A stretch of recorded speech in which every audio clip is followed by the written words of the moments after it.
बालमित्रांनो सुप्रभात. उघडा तुमचं स्कॉलरशिपचं पुस्तक. यापूर्वी स्कॉलरशिपची परीक्षा ही 4थीला होती, आता ही परीक्षा 5वीला आली आहे. म्हणजे आपण जो अभ्यासक्रम शिकायलो अरे हा तर 4थीचा अभ्यासक्रम आहे.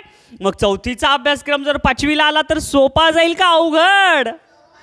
खूप सोपा जाईल. मग उघडा तुमचं स्कॉलरशिपचं पुस्तक आणि पहा 31वा प्रकरण, क्षेत्रफळ, आयत आणि चौरस. मग तुमच्या सगळ्यांना माहिती झालंय क्षेत्रफळ म्हणजे काय. जी बंदिस्त आकृती असते त्या बंदिस्त आकृतीला क्षेत्र म्हणतात आणि क्षेत्राच्या मापाला क्षेत्रफळ म्हणतात. माहिती आहे, ह्याच्या अगोदर शिकवलं. त्याच्यानंतर परिमिती कशाला म्हणतात रे? आकृतीमध्ये जेवढ्या बाजू आहेत ना त्या बाजूंच्या मापांच्या बेरजेला परिमिती म्हणतात. एवढं समजलं. आता आपल्याला क्षेत्रफळ पाहायचं आहे, पण क्षेत्रफळ वर्तुळाचं असतंय, क्षेत्रफळ त्रिकोणाचं असतंय, क्षेत्रफळ समलंब चौकोनाचं असतंय, क्षेत्रफळ पतंग आकृतीचं असतंय. असे खूप सारे क्षेत्रफळ असतात. पण त्याच्यापैकी आपल्याला फक्त पाहायचं आहे आयत आणि चौरस. कळालं सगळ्यांना?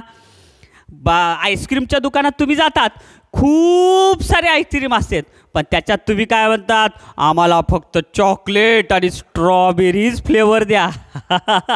तसं क्षेत्रफळ खूप सारे आहेत, पण त्याच्यातून आयत आणि चौरस. मग आयत दिसायला कसा दिसतंय? हे असा. त्याचे प्रत्येक कोण काटकोन असतात आणि समोरासमोरील बाजूंचं माप सारखं असते. ह्याचं 9 असेल तर इथं 2 रेषा आणि इथं 2 रेषा आहेत, म्हणजे ह्याचं पण 9. ह्याचं 5 असेल तर ह्याचं पण 5. आणि मग याच्या आयताच्या क्षेत्रफळाचं सूत्र काय? लांबी गुणिले रुंदी. म्हणजे लांबी किती? 9, रुंदी किती? 5. 9 5 45. 45 नुसतं लिहिलं तर उत्तर चुकलं. त्याचं उत्तर आहे 45 चौरस. चौरस हे एकक असते. आणि इथं पुढं काय दिले? सेंटीमीटर. म्हणून चौरस सेंटीमीटर 45च्या पुढं लिहायचं आणि ते एकक लिहिलं तर त्याचं क्षेत्रफळ होते. एवढं समजलं.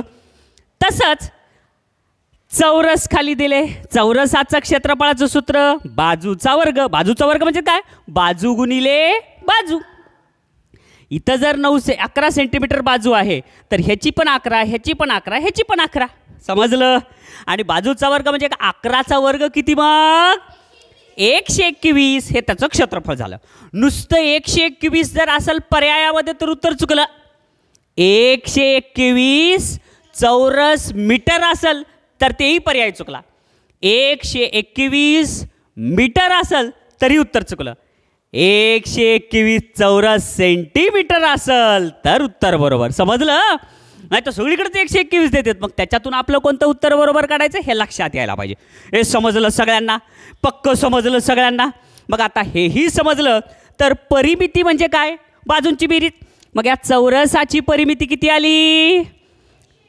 11 × 11, 11 × 2 22, 11 × 3 33, 11 चौक 44. परिमिती म्हणजे बाजूंची बेरीज. बघा आता हे आयताची परिमिती किती आली? 9 × 1 9, 9 × 2 18, 18 आणि 10 28. समजलं सगळ्यांना? परिमिती आणि क्षेत्रफळ ह्याच्यातला फरक कळाला? आता जर कळाला असेल तर उघडा तुमचं पुस्तक आणि पहा 31.1. पहा काय दिलंय? एक आयत दिलंय. त्या आयताची लांबी व रुंदी अनुक्रमे 12 सेंटीमीटर व 8 सेंटीमीटर आहे. तर त्या आयताच्या परिमिती एवढी परिमिती असलेल्या चौरसाचे क्षेत्रफळ किती? बाबा एका ह्याच्यात 3 प्रश्न विचारलेत. काय म्हणलं रे? आयत. त्या आयताची लांबी आणि रुंदी किती दिली आहे? 12 आणि 8. एवढं समजलं. पुन्हा काय म्हणलंय? त्या आयताच्या परिमिती एवढी. मग 12 × 1 12, 12 × 2 24 आणि 8 × 8 8 2 16. मग 24 आणि 16 किती झाले रे? 2 आणि 1 3 4. ह्याची परिमिती किती आली? 40 सेमी. हां क्षेत्रफळाचं एकक चौरस, परिमितीचं तेच एकक सेमी. मग आता त्या परिमिती एवढी परिमिती असलेल्या चौरसाचे क्षेत्रफळ. आता ही 40 ह्या आयताची परिमिती, पण चौरसाची परिमिती सुद्धा 40. तर या चौरसाचं क्षेत्रफळ किती? आता परिमिती म्हणजे काय? बाजूंची बेरीज. म्हणजे आता बाजू किती आहेत? 1 2 3 4. 4 मित्रांकडं मिळून 40 रुपये. मग एका मित्राकडे किती रुपये? 10 रुपये. मग आता जर ह्या चौरसाची बाजू 10 कळाली तर चौरसाचे क्षेत्रफळ बरोबर काय? बाजूचा वर्ग. मग बाजू किती आहे? 10. 10चा वर्ग 10 10 100. मग 100 म्हणजे पर्याय नंबर 3. 100 चौरस सेंटीमीटर. समजलं सगळ्यांना? हे प्रश्न समजला म्हणून उत्तर किती आलं रे? पर्याय नंबर 3. चला बरं आता लगेच दुसरा प्रश्न बघा बरं.